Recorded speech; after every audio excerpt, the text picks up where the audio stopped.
Hey everybody, first off I want to apologize for taking so long to get this video out. We have been really hard at work on our YouTube automation course. It is coming along swimmingly and we are really excited to get it out. Probably going to be coming out here in the next 1 or 2 weeks, and I'll give you a bigger update on that towards the end of this video. But first we need to talk about outsourcing your video editing by hiring a freelancer. Now in my previous video here, we walked through the first step of that process, which is everything you have to do before you go out and hire your freelancer. And those are very important steps that a lot of people often overlook. These steps mainly focus on creating template videos for your future editors to use as examples when they start editing your content, and creating step-by-step guidelines that show them exactly what you want them to do with each of your edits. Once you have these steps done, you're ready to go out and hire your freelancer and give them these materials so that they can get up to speed quickly and start editing content for your YouTube channel. So in this video, we're covering the process for hiring new freelancers and all of the steps that it takes along the way to get a good freelancer at an affordable rate. Of course, there are tons of these out there. You have big sites like Fiverr, Upwork, but my favorite, and I'm very vocal about it on the channel, is FreeUp.net. Now, I did a whole video a couple months back comparing some of the top freelance sites and why FreeUp is my favorite, but I'll give you the quick rundown of my favorite things about it now. First, you can see right here, they give you access to the top 1% of online talent. And what this means is that they interview and vet all of their freelancers before they're even allowed on the website. So usually with freelance marketplaces, anyone can join and apply to your jobs, and that results in you sifting through a lot of subpar candidates. But with FreeUp, these candidates have already gone through an interview process. They've already been vetted to make sure that they have the skills they're on here to apply for. So when you finally get on here and go to hire people, you know they're going to be qualified for the job. In the end, this just saves you a ton of legwork and vetting that you would otherwise have to do yourself. Another reason we love to use FreeUp is that they have a ton of international talent, and these are highly skilled individuals that come at a much lower hourly rate than most of the US-based freelancers. Whenever we talk to people outside of FaxVerse about hiring international talent, a lot of them seem super skeptical about hiring people outside of the US, mostly because of the language barrier, and they worry that the quality of work just won't be as good as hiring US-based freelancers. And this is where FreeUp's vetting process comes into play, because they've already done all of that work to make sure these freelancers can communicate efficiently and have the skills necessary to do the jobs you need. So while I might be a little hesitant or nervous to hire international talent on other websites without any sort of background information, I know when I go to FreeUp that they're going to be high quality candidates regardless of where they're from. And we've personally hired dozens of international freelancers through FreeUp and have not had any issues yet. So that's my spiel on why we use FreeUp. Obviously you can hire anywhere you like. I just think there's a lot of value here and would highly recommend it to anyone getting started with hiring editors or most other freelancers for that matter. So now I'll quickly walk you through the hiring process and how easy it is to find good freelancers. So when you create your account on FreeUp, you're going to go right here and do the create new job request. Then it'll take you to this page where you can fill out all of the details of what you're looking for in a freelancer.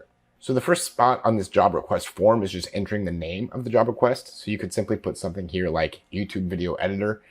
We also like to include the editing software we want our editors to use, which is typically Adobe Premiere. So we might put Adobe Premiere video editor for 1 video a week, for example, just to kind of summarize what you need in the job post. Then you can put the skills that you need your freelancers to have. And these are all sorts of basic, business and technological skills that you can put in here that you need your freelancer to have in order to be successful at the job that you are posting for. So we're going to scroll down here and go to the design and creative section and select probably video editor, maybe some animation if there's any sort of additional kind of video style animations you want in there, and maybe some audio editing just in case the voiceover needs some tweaks here and there. So those would be all the skills we want to have for our freelancer. Then you've got the describe the project section here, and that's just going to be explaining what you want your freelancer to do. So you're going to say you need a YouTube video editor. You might want to talk about how many videos you want them to edit on a weekly or monthly basis, and any details that are relevant to the project. This is a really good spot to paste your editing guidelines or whatever other instructions you have for your freelancer so that they can review those instructions and make sure that they're a good fit before they apply for the job. The next option lets you select how long you want them to work with you, and hopefully if you are building a successful YouTube channel, you want them to be around for a long time. So you can select long-term, and then they know that they have a commitment with you to work with you for a while. And then conveniently, if you're working on scaling a channel rapidly from the beginning, or you're just ready to hire a bunch of people, you can select to hire multiple people with the same job posting and just save yourself the time of submitting multiple postings for the same job. Next, you're able to select your budget, whether you want an hourly rate or a fixed rate. Now, obviously, this will vary depending on the type of project or how you want to pay your freelancers.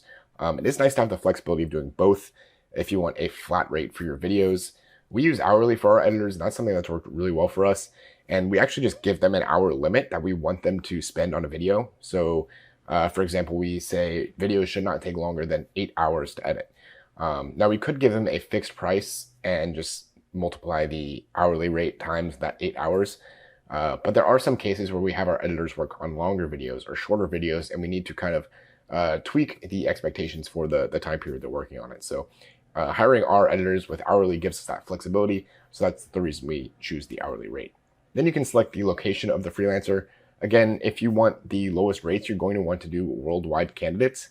And this still allows people in the US and Canada to apply to your job. It just also opens it up for other freelancers who are likely going to be offering lower rates. And as I explained in the previous video, if you have really clear editing guidelines, you don't need a super skilled, experienced, advanced editor to create your videos for you. In most cases, as long as your freelancer can follow instructions and has basic editing skills, your guidelines should be more than enough to go off of to create the videos that you want to see.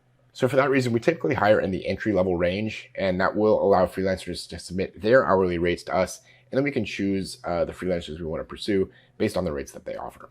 But as you can see here, that typically falls in the $5 to $15 an hour range, which is a perfectly affordable range, and again, much more affordable than you typically find for US-based freelancers, at least for video editing. Next, you're just going to set your availability or your expectations for how much you want your freelancer to be working with you. Again, this is where you need to have a little bit of knowledge about the video editing process. You need to know how much time it's going to take for one editor to edit one video. And then you need to know how many videos are you going to edit on a daily or a weekly basis. And using that information, you can come here and set the expectations for your freelancers so that when you hire them, they know they're going to have X amount of work. You have to think a lot of these people, especially video editors, spend a lot of time working. This might be their full-time gig. I mean, it is a freelance gig, but they might spend most of their time throughout the week working on your videos. So it's important to have clear expectations for them so that they know they're going to get the work that you're advertising. And likewise, you're going to get the work that you need out of them. The good thing about video editing is it's a pretty flexible job. You don't need them to be online certain hours of the day. So you can let them pretty much set their own schedule, and that's an option here. Of course, if you want them to be online at certain hours, that is something you can specify here. Also, if you plan on talking to your freelancers over video chat, just phone call, or talking to anybody else, that is something you should specify here so that they make sure that the freelancers who apply have the equipment and the skills necessary to do that. This is not something we require. We communicate with all of our freelancers through just written communications, just emails, Slack messages, etc. So that's not something that we need for our video editors. Finally, I have a few options here for preferences. This one lets you expedite your job request for $50, and that $50 is then applied to your first billing. So it's not like an additional fee. You're still going to get the value of that $50 that you spend. So if you're really hurried to get an editor, that is perfectly fine. But in most cases that we've hired from FreeUp, we get job candidates within 24 hours. So unless you really need one ASAP, this probably is unnecessary.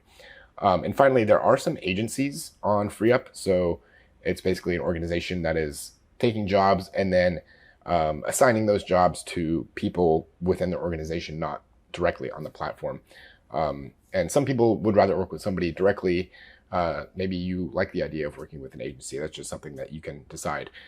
We personally don't hire any agencies. It's all direct freelancers because we want to onboard them into our own programs like Trello and Slack and things like that. And we just want that direct communication. So we personally check do not include agencies. But after you fill out that form, you are all set and your job application is submitted. Once that happens, FreeUp will send you a short list of qualified candidates within a day or two. So what that'll look like is you'll be able to click into that job application and see the candidates who have applied for the job. For each one, you'll see the rate front and center, so you can decide right off the bat if that's a rate you're comfortable with paying a freelancer. And if so, then you can dig a little deeper and interview them and see if they're a good fit for the job. In many cases, these freelancers will message you immediately and say, hey, I applied to this job and I think I'm a good candidate because X, Y, and Z. And that's always a good sign that the freelancer is actively interested in your job posting. Otherwise, you might have to message them directly and make sure that they really are interested. But once you get an applicant whose rate looks good to you, there's not much work left to do. All we do at this point is verify the skills and experience that we need in the job before our freelancer can start editing for us. So again, we'll just confirm all of the information that's on the job posting. Can you work all of the hours that we need? Do you have skills with Adobe Premiere so that you can edit our videos? And if all of the questions and answers line up with the stuff that we had in the job posting that we want to see in our freelancer, then we'll move on to give them a test edit. Now you can do this a couple different ways depending on the freelance platform, but with FreeUp, you will actually move forward and hire them, and then you will assign them your test editing project. The test edit is just one last chance to verify that your freelancer has the skills needed to do your job. And you don't need to give them a full project to do this because that's just going to be expensive and that's asking a lot of them for someone you might not even hire. So what we do is we trim down one of our scripts and one of our voiceovers to maybe 300 to 400 words, just to give the editor maybe a minute or two of video to work on and show us that they have the skills needed to create the videos like we want to see. Of course, this should also come with all the editing guidelines and editing materials that they might need to produce the exact video that you want. Again, remember the goal here is to get this freelance editor to produce a sample of what their final videos would look like if they started editing for you. This one test edit should tell you everything you need to know about whether they will or won't work for your channel. So give them all of those materials and then also give them a due date for that test project. Again, this is just to make sure they can follow instructions, they can stick to deadlines, and all those things that you would want to see in a long-term freelancer.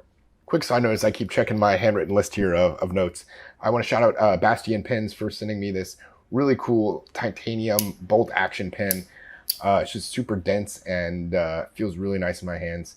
And they were gracious enough to send me one for free to try it out. So if you guys want to check these out, you can go to bastionboltactionpen.com. These are, again, just super nice, feel really nice in the hands. I'm not affiliated, I'm not earning any money for this. I just want to shout them out because I've been having a lot of fun using this pen and I just love holding it all day. Anyway, after the test project, you're going to review the test edit and make sure that the editor checks all of your boxes for that video project. And if they're good, the last thing you have to do is hire them. Once you hire your freelancer, you can officially get them set up in whatever platforms you use. For us, that's adding them to Slack, adding them to Trello, and giving them access to our Dropbox accounts and things like that so that they can work within our automated workflows. But you're still not quite done when you hire your freelance editor because there's a couple things you have to do to make sure that relationship stays good throughout the future. The first thing you need to do upon hiring is reiterate your expectations. This is how many videos they need to be producing, how quickly they need to edit those videos without going over cost for you, how quickly they should respond to your emails or messages, especially if they're international and they're working in a different time zone. You need to be able to have some sort of expectation for communication because if you can't reach them, then that's going to be a big problem down the road. Setting expectations is another place where a lot of people go wrong with hiring freelancers because then the freelancers will not do what you want, but it's not because they're bad freelancers, it's because you didn't tell them what you expect of them. So setting expectations up front lets them know what they need to do. And then if they fail to meet those expectations, you know that you've laid them out for them and the freelancer is not following them. So you need to cut ties and find a freelancer who will follow those expectations. And the number two thing you need to do after hiring your freelancer is just continue to monitor their work and their billing if you choose to do hourly rates instead of fixed rates. Obviously, you should always be checking up on the quality of your freelancer's work. This is easy to get carried away with. I know I've personally done this with our channels because we have so many freelancers, so many videos. It can be tough to check in on every freelancer and make sure they're doing the job that you hired them for well. And in my experience, freelancers always appreciate feedback, especially if they're going above and beyond. It's nice to recognize them for the work that they're doing. So don't forget to take the time from time to time and check out the work. Make sure they're still editing the videos how you like. And don't wait for somebody else, perhaps your audience, viewers, someone else on your team to catch it. You got to check out their work and make sure that everything looks good. So you can go and review hours of each of your freelancers on FreeUp, and it shows you exactly how many hours they're billing each day and how much it's costing you. So when you get a larger team and you get a lot of different freelancers, some of them working at different rates, it's important to come and check this at least every week just to make sure that things are costing you what you expect them to cost you. But after that, that should be everything you need to know to hire a great freelancer at a low cost, specifically using freeup.net. There is a link below to check out FreeUp if you're new to the platform. Don't forget, if you are a member of the channel, you do get access to some of our internal scripting documents, Zapier automation formulas, and also early access to our upcoming YouTube automation course. So be sure to join if you are interested. And speaking of, the course is coming along very, very well. We're super excited. Planning to launch it hopefully in the next week or two. Probably pretty accurate time frame after this video releases. And again, members will get first access to the course as well as a exclusive discount code only available to members. So we're just really excited to bring it to you guys and hope it can bring you guys a lot of value and a lot of education to kickstart your YouTube automation journey. Now, if you missed the last video about the crucial first steps to hiring freelance editors and outsourcing your YouTube editing, be sure to check out that video on the screen and check out our other video about a complete overview of our YouTube automation processes. I'll see you guys in the next video.